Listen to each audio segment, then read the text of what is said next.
మీరు మంత్రి అవగానే కారు కొన్నారు, బెంజ్ కారు కొన్నారు. కొన్నాను అంటే నా కొడుకు కోసం, నా కూతురు కూడా మళ్ళీ బ్రాండ్స్ ఏం ఇంట్రెస్ట్ లేదు, మా ఆయనకి లేదు, వీడు ఒక్కడికే వచ్చింది. బెంజ్ కారు కొన్నారు బానే ఉంది, బెంజ్ కారు వెళ్ళటానికి ఆంధ్రప్రదేశ్ లో రోడ్లు అయితే బాగాలేదు అని అంటున్నారు.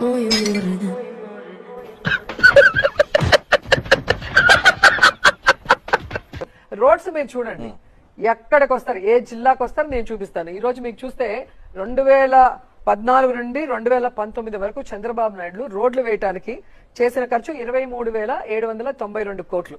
అదే జగన్మోహన్ రెడ్డి గారు మీరు చూస్తే లాస్ట్ నవంబర్ 2023కి అంటే 4.5 years కి మేము ఖర్చు పెట్టింది 42,236 డబుల్ ఖర్చు పెట్టారా? డబుల్ ఖర్చు ఎక్కడేసారు పెట్టారు. రోడ్లని?